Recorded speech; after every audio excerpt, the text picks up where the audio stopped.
Lalu Nabi memesan 3 perkara. Nabi pesan pertama, jaga salat kalian. Nabi tidak bilang jaga pangkatmu, jaga rukomu, jaga hartamu. Tidak. Nabi mengingatkan, salatmu, jaga salat kalian. Bapak-bapak polisi, kalau bapak mau baik pekerjaan, jangan tinggalkan salat. Kecil itu bos jadi kapolsek, kecil. Nah datik nih puangi, jadi kok. Siapa yang sangka Pak Idam Aziz jadi Kapolri? Siapa yang sangka? Tidak pernah orang membayangkan, tidak pernah didengar-dengar namanya. Tiba-tiba jadi, kalau Allah mau. Kecil buat Allah jadikan kalian Kapolres, kecil. Kecil kalian kalau mau jadi kasat narkoba. Ini semua senang kasat narkoba. Kenapa? Tempat basah.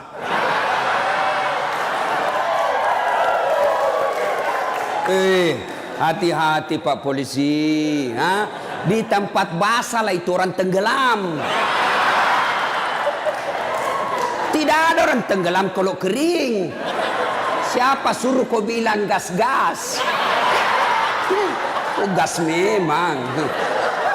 Kita sudah tanda tangan MOU toh.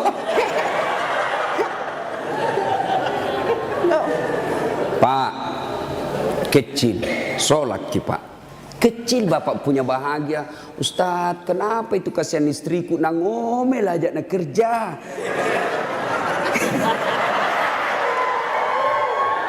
Ini juga ibu-ibu ini. Kalian istri-istri polisi, muliakan itu suami. Kita kira itu gampang jadi polisi, Bu. Saya saja bukan polisi, saya bayangkan itu susahnya jadi polisi. Masalahnya orang datang ke mana? Sentuh, kemana kamu? Kok nanti ada. Coba bayangkan. Kita mau baik-baik. Datang lagi sepupu tak menangis di depan tak. Nah telepon tom maki om tak. Iko Tomik tuh, kau Tommy diharap. Kaulah satu-satunya keluarga di polisi. Apa kek kau bantukan itu kemanakanmu? Coba bayangkan. Nggak gampang itu. Kalau Ustadz apa godaannya? Apa godaannya Ustadz? Kemana-mana pakai gamis. Nggak ada perempuan mau dekat sama kita. Nah bacakan kau Yasin jauh-jauh kok. Tapi kalau polisi Pak, godaannya banyak. Banyak betul godaannya itu polisi. Masalahnya orang datang pula istri. Pakai kok kipas Pak? Tak kalah ada apa kayak situ. Itu tuh. Kalau kita Ustadz, siapa yang mau sogoki? Paling nasogoki telur sama soko. Apa mau nasogokkan ki? Tapi polisi subhanallah godaannya sangat besar, bebannya sangat besar. Maka disitulah dibutuhkan ibu. Pelihara suamimu. Jangan kau malah jadi tukang kompor. Apa kek, masa kita sudah 17 tahun menikah tidak pernah tongko beli gelang. Itu saja baru polisi baru 3 tahun suaminya gelangnya kayak pelik sepeda. Betul dia baru 3 tahun tapi dia sudah jual sawah warisan. Jangan, Bu, sayangi itu suamimu kasihan. Jangan kau dorong dia masuk neraka. Ya. Coba kalau ibu-ibu tidak beristri polisi, ibu ndak jadi ndak jadi bayangkari. Karena ibu bayangkari, wah luar biasa mobil polisi dia pakai piarisan. Iya toh? Iya Bu. Makanya syukuri. Coba kalau ibu ndak nikah sama ibu bapak-bapak polisi, ibu bukan bayangkari, gasturi. Garis Tua Republik Indonesia. Maka bersyukur ya. Pak, jaga sholat Pak. Saya kasih contoh ya, saya kasih contoh. Kan ada komandan tak toh? Ada Kapolres. Kira-kira kalau Kapolres panggil ajudan bagaimana hebatnya? Ajudan, itu ajudan biar lagi baring-baring di kursi makan cang goreng. Ajudan, siapa? Biar itu ada cang goreng. Perintah komandan. Iya toh? Iya. Iya. Mana ada ajudan berani dipanggil? Ajudan, tunggu dulu Pak. Bilang aku diinjak lehermu. Coba. Ayo. Begitu takutnya kita sama manusia. Padahal Kapolres paling lama 2 tahun. Mutasi lagi. Tapi begitu takutnya kita sama manusia. Tidak berani kita bilang tunggu. Lalu kenapa ketika azan berkumandang Allah memanggil kita, hayya 'alal falah. Hei Pak Polisi, sini kok, saya kasih kok kemenangan. Bapak tahu tidak itu artinya? Hayya 'alal falah. Itu artinya sini saya kasih kau kemenangan. Sini saya kasih kau kejayaan. Allah panggil kau, sini kau saya kasih jadi Kapolsek kau. Sini kau saya kasih kau jadi Kapolres. Sini. Tapi apa jawaban kita? Tunggu. Lagi meeting.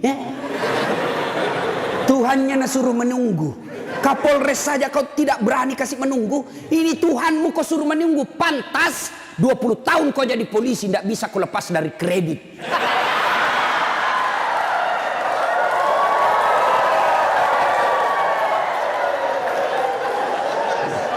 Gas memang.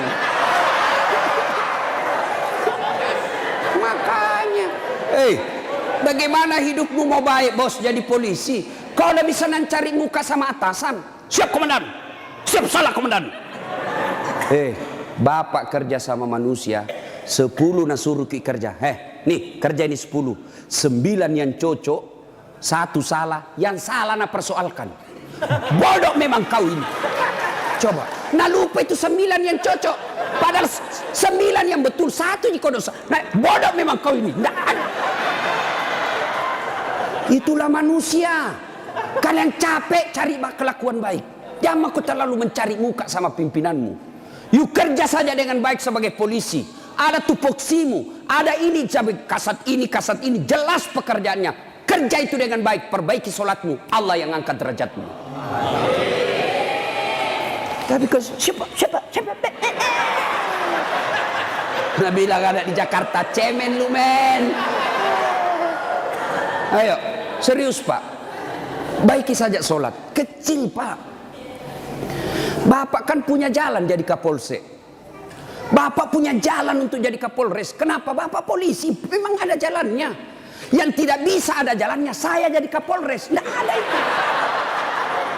Tidak ada jalannya itu bos. Ayo, yang tidak ada saja jalannya Allah kasih. Saya ulang, yang tidak ada saja jalannya Allah kasih. Apalagi memang ada jalannya. Apa maksudnya? Pak, bisa ndak perempuan hamil tidak pernah disentuh laki-laki? Itu ndak ada jalannya menurut ilmu kedokteran. Ndak mungkin.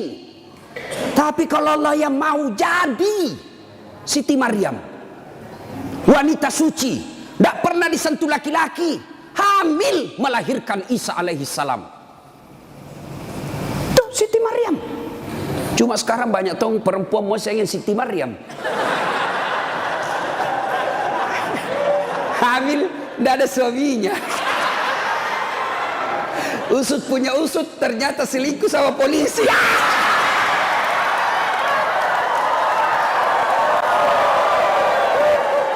Gas memang.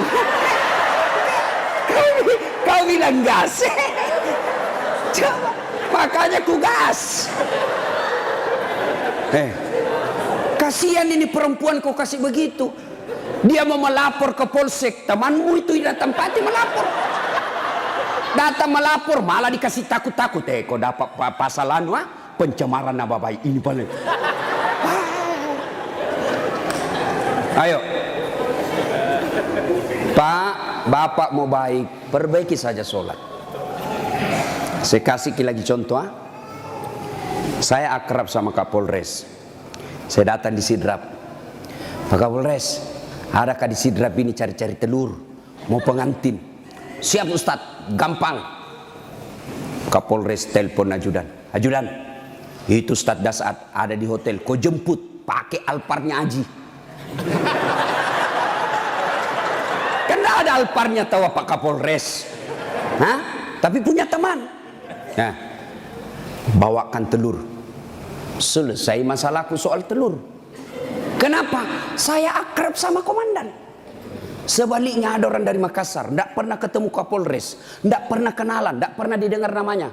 Assalamualaikum Kapolres. Saya ada di Sidrap ini, saya cari-cari telur, pinjam dulu mobil tak Pak. Siapa nak telepon Kapolres? Kapolsek, tangkap itu. Hah? Tangkap dia. Tidak pernah kenal, penipu pasti itu, penipu, tangkap. Begitu juga Bapak. Tidak pernah sholat, sholatnya hanya hari Jumat, itu pun paling terlambat datang, paling cepat pulang. Orang khutbah dia tidur, pas bangun kamat dia bilang, aliran apa ini masih tidak ada khutbahnya. Bukan aliran apa, kau mati dulu. Ayo, tiba-tiba dimutasi, tidak ada tempatnya yang bagus-bagus, stres, jadi berdoa ya Allah. Capek mak ini jadi polisi Tuhan. Kenapa hidupku tambah susah Tuhan? Nabi bilang Tuhan malaikat karena dia sudah capek jadi ke polisi sekali cabut nyawanya. Makanya Pak, yuk perbaiki sholat Pak. Apa alasanmu tidak mau sholat? Bilang kok apa? Bilangnya apa alasanmu? Si geaki. Apa? Hah? Tidak ada kecuali malas. Dalam Islam ada boleh beberapa orang boleh tidak dosa ketika dia sholat. Satu, belum balik. Kalau ada bapak-bapak polisi di sini merasa belum pernah mimpi basah, belum pakai balik itu. Atau ibu-ibu poluan tidak pernah haid, kau masih balita itu. Yang kedua, siapa boleh tidak sholat? Hilang ingatan alias gila. Kenapa tidak sholat? Saya gila Pak. Yang penting Bapak yakin gila, boleh tidak sholat. Tapi tidak mungkin Bapak jadi polisi kalau Bapak gila. Yang ketiga boleh tidak sholat dalam tekanan. Zaman Belanda diancam kepala tak. Jangan sholat. Kalau kau sholat saya kasih pecah kepalamu. Boleh tidak sholat orang begitu. Lain itu apa Pak? Bapak nganangani unjuk rasa. Boleh Bapak sip-sipan sholat. Tidak bisa tinggalkan tempat. Sholat khauf namanya, sholat dalam keadaan perang. Bagaimana caranya? Bapak berenam, polisi bertugas, maka bagi tiga lapis, 3 rakaat, tiga saf. Saf pertama 2 orang, saf kedua 3 orang atau 4 orang. Maka saf pertama diselesaikan dulu sholatnya 1 rakaat, yang di belakang jaga senjata. Begini dia. Selesai ini yang saf pertama 1 rakaat, maka saf kedua lagi yang selesaikan sholatnya, saf pertama lagi yang siaga-siaga senjata. Boleh Pak. Tidak bisa ditinggalkan tempat Ustaz. Kita tayamum darurat. Boleh Bapak. Kalau pergi ambil air 1 kilo, bahaya ini keadaan. Bapak tayamum di situ. Tidak usah buka sepatu. Boleh. Bagaimana caranya? Letakkan telapak tangan di pasir. Sudah itu tepuk.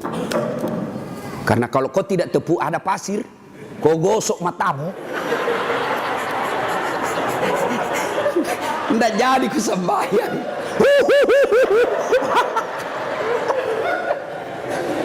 Itu gunanya. Selesai. Agapi. Tidak ada alasan. Maka Bapak sholat. Maulid kali ini yang tadinya masih malas sholat, perbaiki sholat Pak. Kecil buat Bapak, Allah kasih kita kecil Pak. Kecil sekali. Ini perkara dunia. Allah cukup mengucapkan kun.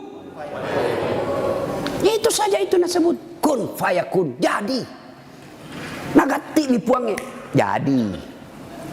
Coba. Maka Bapak Ibu, Ibu Bapak ini perbaiki saja sholat. Bapak-bapak punya anak, tidak perlu di sekolah jauh-jauh ke luar negeri. Kontrol saja sholatnya. Baik sholatnya, insya Allah anakmu akan bahagia. Satu. 2. Kata Nabi, jaga perempuan di antara kalian. Nabi lagi tidak bilang jaga tetanggamu. Ini bapak-bapak juga banyak kalau sama tetangganya sopan. Assalamualaikum Ibu.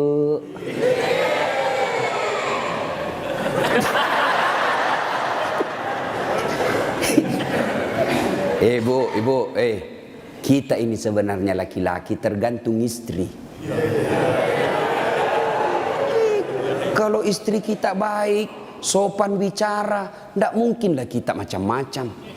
Datang mama tak kuhormati, datang saudara tak kumuliakan, pasti kita berpikir, baik sekali istriku ini. Belum tentu saya dapat perempuan lebih baik dari ini. Ya sudahlah, saya sabar saja menghadapi ini. Tapi kau suka kau ngomel, malas, datang mertuamu tidak pernah enak mukamu. Baru 1 jam duduk kau bilang kapan pulang mak. Datang mertua laki-lakimu langsung kau bilang kasih mbokmu. Datang lagi bapakmu bawa beras 50 kilo, pulang nanti 1 juta. Ada begitu istri tak pak? Itu yang membuat hidup tak sial. Betul pak. Kalau ada istri bapak yang tidak tahu menghormati orang tua tak, itu yang membuat hidupmu sial. Maka nasihati itu istri baik-baik. Ini juga ibu-ibu, hargai itu suami. Ya, untung ibu punya suami, punya anaknya orang. Coba terima beres. Hei, serius kah ini? Datang itu mertua kita hormati, muliakan.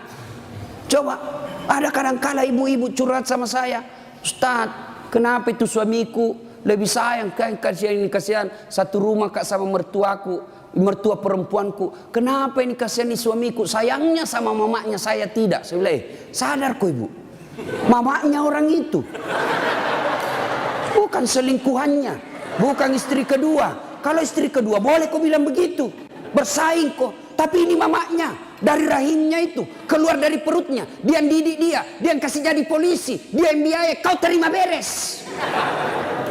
Sadar, mestinya kalau begitu suamimu, kau bersyukur. Ya Allah, baik betul ini suamiku. Mudah-mudahan nanti anakku seperti suamiku, tetap sayang sama saya meskipun saya sudah tua. Dengar itu.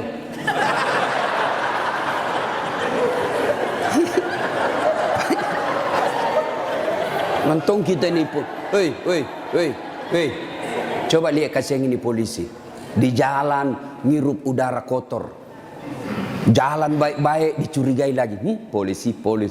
Pada orang baik datang cari perampok.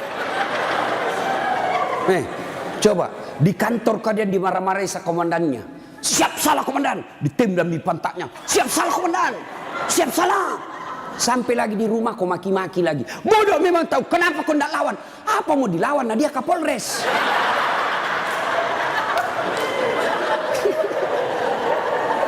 Iya toh. Ini kasih muka-muka susah semua ini kasihnya polisi.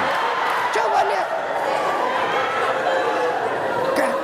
Enak tong itu kalau pulang suamimu kau sayang-sayangi. Kau masakan kesenangannya. Tidak bisa tiap bulan, sekali seminggu lah. Ya.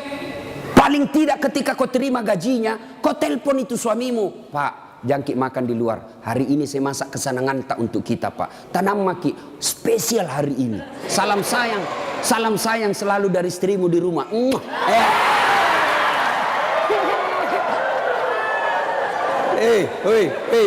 Bu, itu suami polisi kalau dapat SMS begitu, nah kasih lihat langsung Satpol PP. Satpol PP polisi setengah.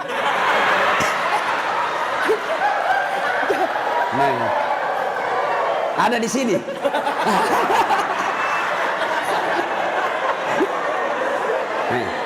Apa nak bilang? Nak bilang itu polisi. Lihat kau ini istriku bos. Betul dia lebih tua dari saya. Betul dia tidak cantik. Dia orang kampung. Tapi kau lihat bos. Istriku ini. Pernah SMS begitu? Paling kita SMS, Pak, jangan lupa singgah beli gas.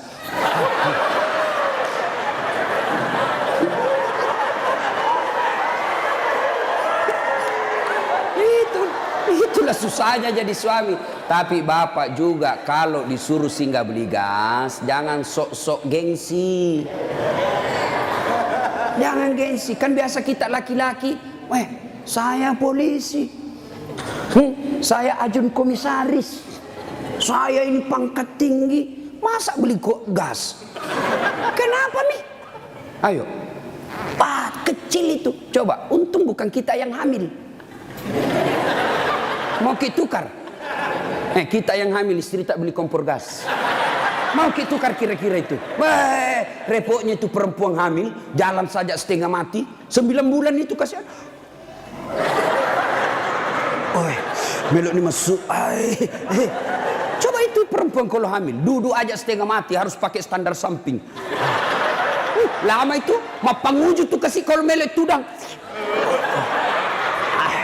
Coba kalau bapak, langsung saja begini, selesai.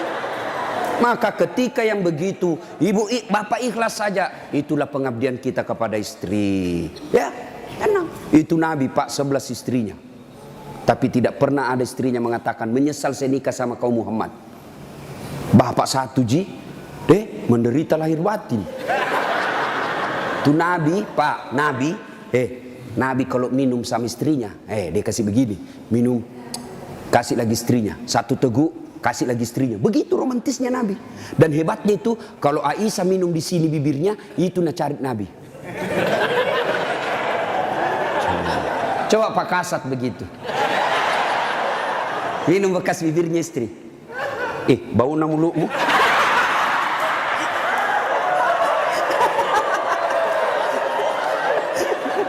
Salatullah, salamullah ala toha rasulillah, salatullah salamullah ala yasin. Satu, jaga solatmu. Dua, jaga perempuan di antara kalian. Maka bapak-bapak polisi jaga istri. Itu kewajiban bapak. Kewajiban bapak. Biar bapak hitam jidat gara solat, Senin Kamis puasa, tahajud tiap hari, tadarus tiap maghrib, tapi istri tidak pakai jilbab, istri tidak solat, istri tidak puasa Ramadan, maka bapak dulu yang masuk neraka. Ku ampusakum wa akhlikum nar. Itu makanya bapak didik istri. Bagaimana cara didik istri? Karena kita tidak punya waktu yang banyak. Lebih banyak di jalan, kasihan. Bagaimana cara didik istri? Arahkan dia pergi majelis. Itu ada pengajian dek, kau pergi di sana. Bagaimana lagi caranya? Paling gampang, bapak tidur peluk-peluk dia. Baru putarkan ceramahnya Dasat Latif. Judulnya apa? Kewajiban istri kepada suami. Sayang ke nonton kita. Langsung enak bapak, karena kalau bapak nasihati istri tidak masuk di akalnya. Tidak masuk, iya kan? Karena bapak lebih sering tipu istri daripada. Bagaimana dia percaya? Kita juga ibu, bagaimana tidak ditipu ki? Karena suka ki marah-marah. Jujur ki, marah kok ya lebih baik dibohongi kau supaya senang perasaanmu. Kenapa kau bohong? Selama ini kau bohong. Ku sayang kau, tidak mau kau luka perasaan. Maka ku bohongi kau. Sekarang kau tahu ya itu takdir burukmu. Kan kita terpojok ki jadi bohong maki. Sama saya ada temanku SD, masih selalu kena telepon sampai sekarang. Cinta-cinta monyet dulu di kampung. Setelah saya lihat banyak viral, tambah populer kila dase. Itu di Makassar gitu nama aku Dasat Latif. Kalau di kampung Ladase.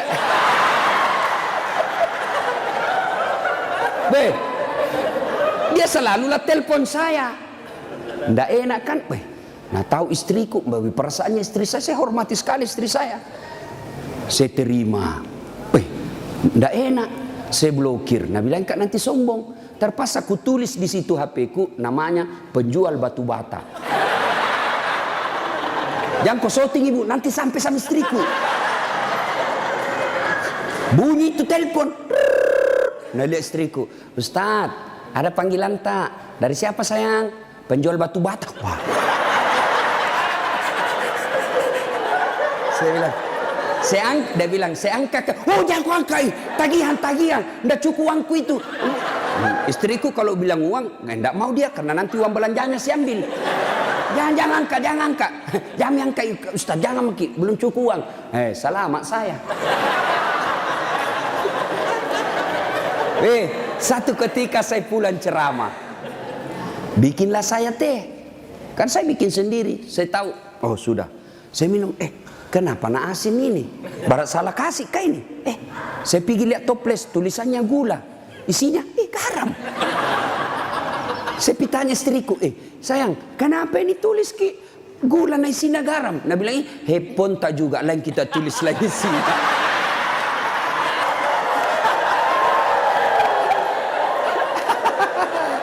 Ibu, sudah tahu rumusnya toh? Pak, jaga istri kalian, jaga. Gimana caranya? Ajari terus, nasihati terus, nasihati terus.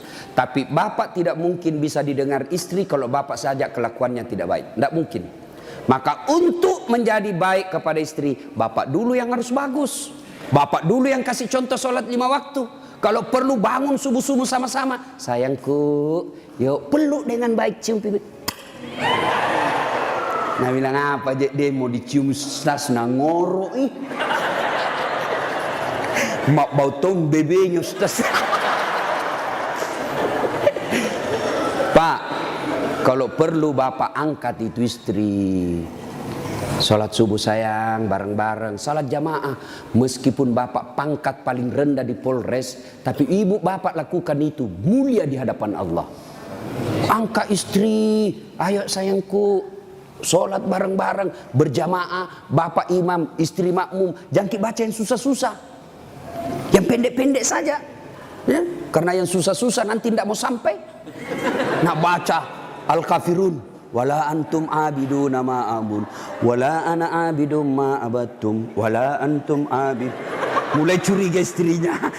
Wala antum abidu, wala ana abidum. Pas selesai sholat, ibu juga kalau selesai sholat kasih semangat suami. Sabar ki pak, memang begitu kalau baru pertama orang sholat. Insya Allah ke depan tidak. Jangan malah dimaki-maki. Bodoh memang kau ini polisi dongo. Apa kau tahu kau bilang? Nah bilang suami tak jamin lagi sembahyang deh. Kau situ. Bu, pulang suami tak ibu. Kita tahu sudah mau masuk maghrib. Datang suami tak sudah sediakan sarungnya. Sediakan kopiahnya, sediakan bajunya untuk sholat, baju koko. Begitu datang, Deng, mandi ki, ini kita pakai sholat maghrib. Ayo kita pergi sama-sama di masjid. Nyaman ibu, suami istri jadi polisi, dapat gaji tiap bulan. Kalau begini kita lakukan, bahagia hidup tak. Meskipun kita tak putar-putar saja di sidrap. Enak pak. Ini istri suka ngomel, suami tukang tipu, kredit tidak pernah berhenti. Kapan enak hidupmu? Ayo, maka perbaiki ini, saling menjaga. Suami nasihati istri, istri ingatkan suami. Itu rumah tangga yang bahagia. Dan yang ketiga kata Nabi, ucapan yang beliau keluar dari bibirnya, ummati, ummati, ummati, umatku, umatku, umatku. Begitu sayangnya sama Nabi. Sayang Nabi sama kita. Nabi tidak mengucapkan Khadijah, Khadijah, Khadijah. Tidak. Nabi yang diucapkan ummati, umat kita. Apa di dunia saja? Tidak, sampai di akhirat pun Nabi seperti itu. Ketika hari kebangkitan tiba, Allah perintahkan kepada malaikat Jibril, Jibril, kau bangkitkan manusia paling mulia yang sangat aku sayangi, Muhammad sallallahu alaihi wasallam. Nabi Jibril setengah mati mencari, lalu Allah kasih keberkahan. Makamnya Nabi keluar asap. Didapat. Lalu bangkitlah Nabi. Ya seperti itu yang kita lihat di sirkus. Ada manusia yang tiba-tiba naik saja ke permukaan. Lalu Nabi duduk. Gosok mata. Jasadnya Nabi pak sampai detik ini tidak hancur. Seperti ketika beliau hidup. Kulitnya tidak rusak. Pernah kan beberapa kali itu kan kuburnya Nabi jasadnya Nabi dicuri. Kan beberapa kali tuh, 9 kali. Dan jasadnya pun sudah ratusan tahun meninggal masih sama. Nah, bangun Nabi, gosok matanya. Lalu Nabi buka, nampak Jibril di depannya. Lalu Nabi berkata, Jibril, hari apa ini? Ya Muhammad, inilah hari kebangkitan yang pernah Allah janjikan kepadamu. Kira-kira kalau bapak bangkit seperti itu, bapak cari siapa? Mana kasihan anakku? Oh, mana itu istriku yang baik sekali? Apa Nabi cari keluarganya? Tidak. Nabi tidak berkata, mana bapakku, rindu saya mau melihat bapak saya yang tidak pernah saya lihat wajahnya. Tidak. Siapa yang Nabi cari? Aina ummati. Jibril, mana umatku? Kita yang dicari Nabi pak. Bayangkan, begitu cintanya Nabi kita. Nabi cinta di dunia sampai di akhirat. Nah sekarang, bagaimana kecintaan kita kepada Nabi? Kalau sahabat luar biasa cintanya kepada Nabi. Nabi sakit ujung akhir hidup beliau. Nabi datang ke masjid sholat subuh. Selesai sholat subuh, Nabi lalu naik pidato. Saudara-saudara sekalian, kita sudah bertahun-tahun membela agama Allah, hidup bareng bersama. Tentu ada yang pernah saya sakiti, baik yang sengaja maupun yang saya tidak sengaja. Kalau ada yang pernah saya sakiti dan saya tidak tahu, tolong balas hari ini. Daripada nanti di akhirat kau membalas, sakitnya berlipat-lipat. Sekarang saya minta balas sebelum saya meninggal. Suasana hening. Abu Bakar paling duluan menangis. Tanda-tanda Nabi sebentar lagi meninggalkan kita ini. Suasana hening. Tiba-tiba dari belakang ada sahabat Nabi namanya Uqasyah. Hitam tinggi besar berdiri. Ya Rasulullah, saya pernah Anda sakiti. Semua orang balik. Kurang ajarnya ini Uqasyah. Kapan? Waktu itu perang ya Rasul.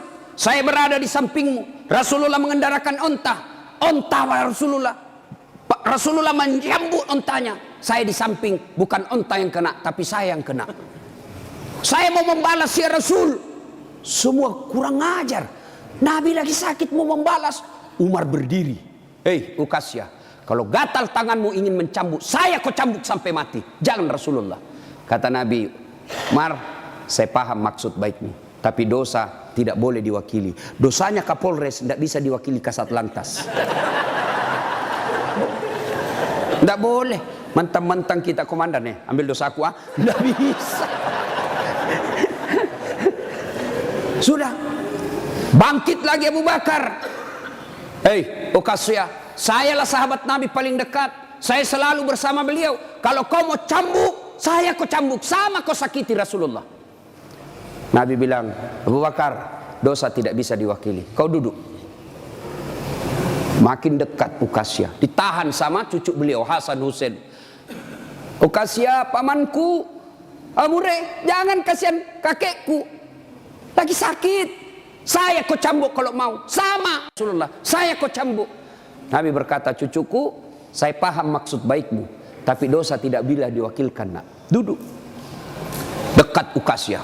Ya Rasulullah, waktu Anda cambuk saya tidak pakai baju. Supaya adil, buka bajumu. Semua orang tambah kurang ngajar ini Uqasyah. Di depan Nabi satu-satunya pertama kali disuruh buka baju. Nabi buka bajunya. Begitu Nabi buka baju, subhanallah, terjadi keajaiban. Apa? Tercium bau harum.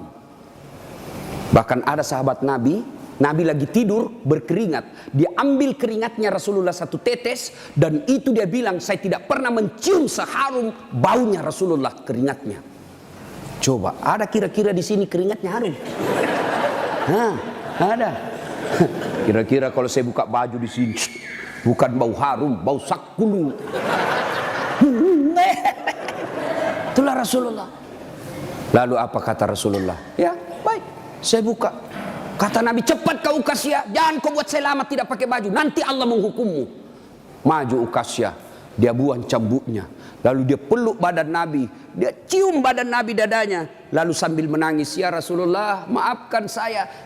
Apa maksudmu Uqasyah? Tadi kau mencambuk saya, sekarang kau menangis memelukku. Kata Uqasyah, ya Rasulullah, itu tadi cerita saya cuma karang, itu cari cerita saya cuma buat-buat. Kenapa? Saya tahu sebentar lagi Rasulullah meninggalkan kami.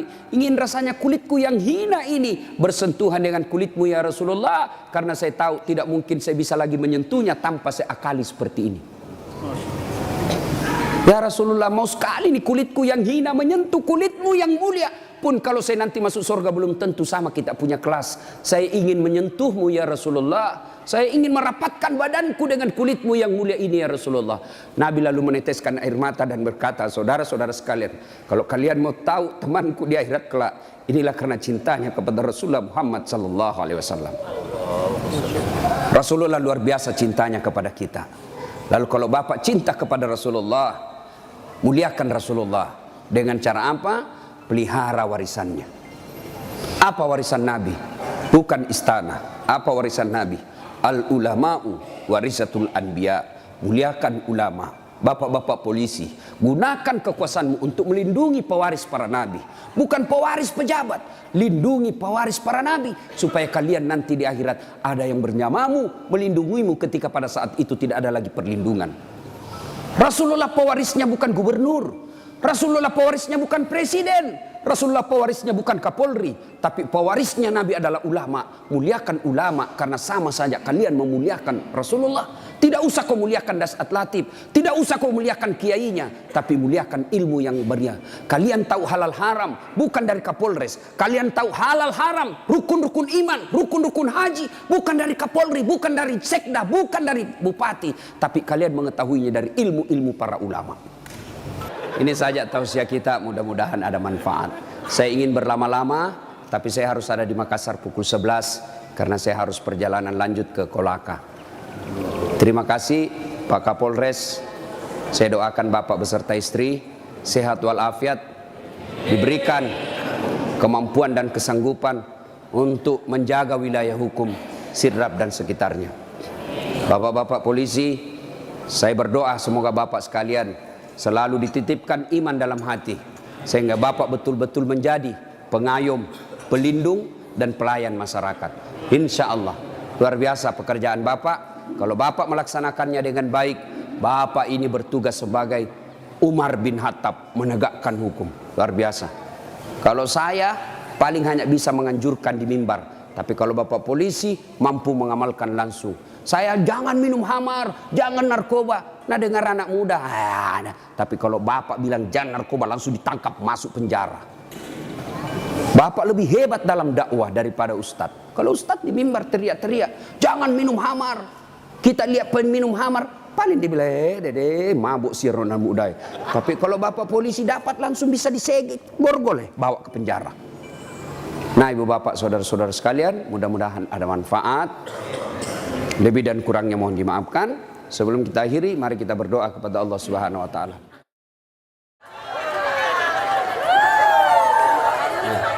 Bu, serius Ibu. Ibu ngambil uang sogok misal 300.000. Ya? Lalu Ibu makan. 40 hari ke depan setelah makan uang haram itu, jangan Ibu mati. Kalau Ibu mati, maka Ibu mati dalam keadaan kafir. Kenapa ada barang sogok dalam perutnya? Sia-sia bermajelis taklim 30 tahun. Sia-sia mengaji selama 10 tahun kalau Ibu mau disogok. Bisa? Bisa. Ayo, mari ciptakan Balikpapan pil caleg bersih dari sogok. Bisa? Bisa? Bu, jangan Ibu. Ibu tidak usah cemas soal perut. Allah yang ngatur rezekinya Ibu. Ibu ambil 300.000, berapa kali makan habis, dosanya dibawa sampai mati. Dan demi Allah, tidak ada orang mati kelaparan di Balikpapan. Kenapa? Allah yang jamin rezekinya Ibu. Percaya? Mana buktinya? Saya kasih contoh. Itu perut Allah yang ngatur, rezeki makan Allah yang ngatur. Mana buktinya? Cicak. Tahu cicak? Apa dia makan cicak Ibu? Nyamuk. Masuk akal enggak? Enggak. Satu terbang, satu di dinding. Mana bisa ketemu? Di dinding cicak. Nggak bisa. Iya. Tapi lagu saya waktu kecil apa dia bilang? Cicak-cicak di dinding, diam-diam merayap, datang seekor nyamuk. Hap! Nyamuk yang datang. Lagu tidak bilang cicak lompat ke nyamuk. Jadi jangan sogok Bu ya.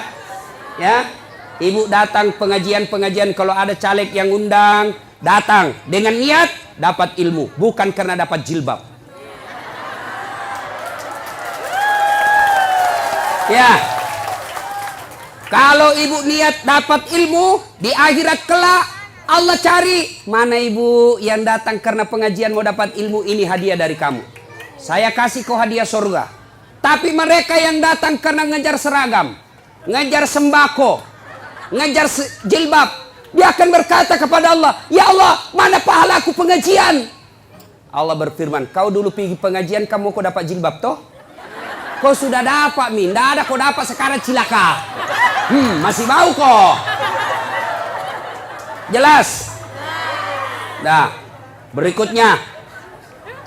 Lalu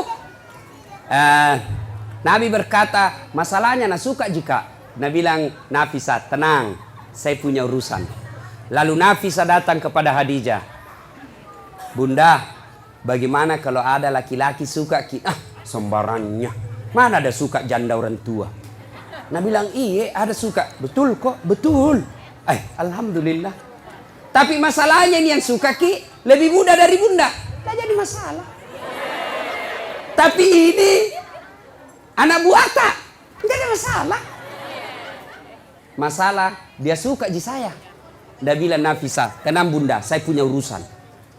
Coba, ini namanya menjaga harga diri dua belah pihak. Coba kalau Nafisa mau kasih malu Khadijah, datang ke Muhammad. Muhammad, nah suka kau bunda. Banyak uangnya, peraski.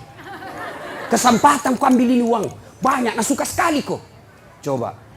Kalau juga Nafisa mau kasih malu Khadijah, begitu caranya. Atau dia kasih malu Muhammad. Tapi tidak, kedua belah pihak dijaga harga dirinya.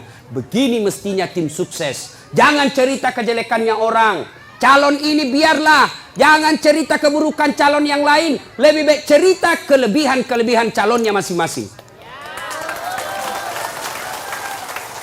Kalau ada datang tim sukses yang cerita kejelekan orang, demi Allah jangan pilih dia. Kenapa? Dilarang dalam agama menjelek-jelekkan orang.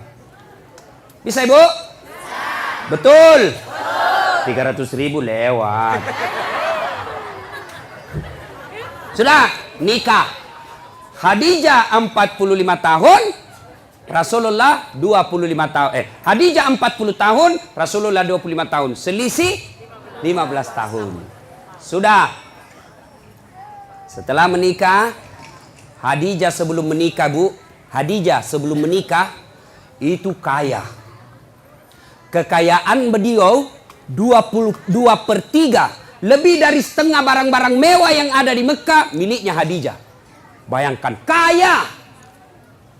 Tapi apa yang terjadi? Setelah menikah dengan Nabi, bangkrut, habis duitnya, kasihan. Suatu kali Nabi tidur di pahanya Khadijah. Tidur di paha Khadijah. Tidur. Ibu-ibu sudah pernah kasih tidur di paha? Nah, ibu-ibu sudah pernah kasih tidur suaminya di paha? Bohong-bohong. Begitu suaminya mau dipaha, gendut sekali. Bagaimana suaminya kada selingkuh? Ibu kada tahu mengurusi. Nah, coba itu Khadijah, Ibu. Beliau tidur suaminya. Lalu dia lihat-lihat suaminya dengan wajah yang lusuh, capek. Bukan jelek ya, capek. Kan kentara muka yang capek. Seperti mukanya Ustaz Dasad. Capek Bu, capek betul. Dia bilang istriku, mama nyecek, kasihan suamiku. Matoa nih kasih. Sudah, tidur. Lalu Khadijah melihat suaminya dan berkata dalam hati, wahai orang-orang Mekah, ayuhan nas, wahai manusia, kenapa kau benci betul ini manusia? Dia lihat di suaminya, kenapa kau benci betul ini manusia? Tidak pernah bicara kasar, tidak pernah nipu kamu, tidak pernah ngambil barang hakmu, tidak pernah merugikan kalian. Ini manusia kok kamu benci? Khadijah sambil melihat suaminya, menetes air matanya. Pas menetes air matanya, jatuh di pipinya Nabi. Nabi terbangun dan melihat dan berkata, wahai Ummul Mukminin, ibunya orang Islam, kenapa kau menangis? Apa kau menyesal menikah sama saya? Tadi kau perempuan janda yang dihormati, sekarang kau dihina gara-gara suamimu saya. Apa kau menyesal karena tadi kau kaya, sekarang kau miskin? Khadijah berkata, tidak demi Allah. Saya tidak pernah menyesal menikah sama engkau ya Muhammad. Malah saya bangga engkau menjadi suamiku. Cuma yang aku pikir, saya sekarang sudah tua renta. Sebentar lagi ajal menjemputku. Hartaku sudah habis. Siapa yang akan menolong engkau nanti ketika ajal sudah menjemput saya? Orang tidak menghina kamu di Mekah. Orang masih malu menyerang kamu karena ada Khadijah, janda bangsawan Mekah yang disegani. Bagaimana nanti kalau saya sudah meninggal? Siapa yang tolong kamu? Siapa kasihan yang kasih bantu lagi kau keuangan? Lalu Khadijah berkata, ya Muhammad, andai saja besok saya meninggal, engkau kebumikan saya dan tulang-tulangku kau bisa jual untuk membantu dakwamu. Andai tulangku laku untuk kau jual untuk bantu dakwamu ya Muhammad. Cintanya Khadijah kepada suaminya. Kita ibu. Nah, bukan cinta, aja suaminya. Baru 1 jam pergi suaminya menelpon. Di mana kau pak? Ya kau lisu, pulang kok. Awas kok ndak pulang kok. Ini. Nggak ada di sini. Nah, motor lolos. Bu, halo ibu. Biar ibu jidatnya hitam sholat. Senin Kamis ibu puasa, ngajar ngaji di TKTPA, tapi ridho suami tidak ibu miliki, tidak bakal ibu masuk surga. Bahkan Nabi jelaskan, andai saja boleh manusia sujud kepada sesamanya manusia, itu istri saya wajibkan sujud di depan suaminya. Kenapa bisa Ustadz? Karena ibu harus tahu, kami laki-laki suami tidak boleh masuk surga sebelum istrinya dulu diperiksa. Kalau ibu rajin sholat, ibu rajin puasa, ibu rajin tadarus, suaminya peselingkuh, suaminya tukang judi, suaminya tidak sholat, suaminya pengedar narkoba, tapi ibu alim, muslimah yang baik, tidak ada urusan. Suami masuk neraka, ibu tetap masuk surga. Bahkan Nabi menjelaskan istri yang taat sama suaminya, padahal suaminya pembuat maksiat, kata Nabi, nih 7 surga kau masuki, tadkhulul jannati bisalam. Pilih kau ini 7 pintu surga mana kau masuki. Meskipun suamimu bajingan. Beda kami laki-laki. Suaminya ulama, suaminya penceramah, suaminya hafiz Quran, tapi istrinya tidak pakai jilbab. Suami istrinya suka pi bertetangga bertengkar, suaminya suka menghasut, suaminya suka ngambil kue kalau pi pengantin. Istrinya. Ibu-ibu Pak Doko yang selalu saya istilahkan ibu-ibu Columbus, kelompok ibu-ibu pembungkus.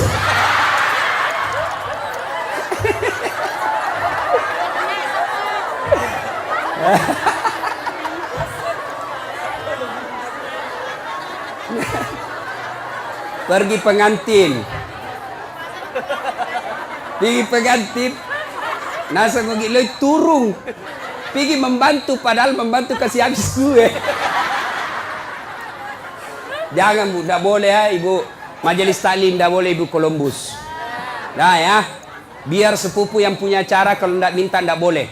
Nah, kalau istrinya durjana seperti itu, padahal suaminya ulama, demi Allah, tidak boleh di laki-laki masuk surga sebelum dia temani istrinya masuk neraka. Makanya ibu, jangan sakiti perasaan suami. Susah jadi suami bu, kami tanggung dunia akhirat. Ini suka dia takut-takuti suaminya. Kalau ada tamunya suaminya, dia tidak ngomong tapi matanya. Ada juga itu istri begitu. Dia pelototi mata suaminya. Ada begitu di sini toh? Ada, makanya ibu ketawa. Anu ibu di, saya izin dulu pergi sama temanku.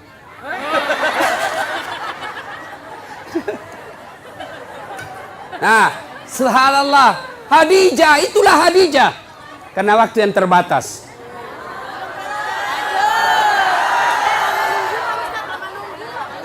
Bu, berapa jam ibu menunggu? 4 jam. Kalau ibu menunggu ikhlas, itu yang nambah-nambah amal. Tidak ada yang sia-sia dalam Islam ibu. Tidak ada yang sia-sia. Menunggu dakwah itu amal. Ibu menunggu. Saya juga menunggu pesawat tadi. Coba sama-sama menunggu. Nah, sampai lagi tadi di pesawat di atas udara, lama dia putar-putar. Kubayangkan lagi mamanya Ece. Bagaimana kalau saya mati? Siapa yang... janda istriku masih muda. Coba. Sampai di sini langsung disuruh ceramah. Ibu cuma diam-diam ketawa.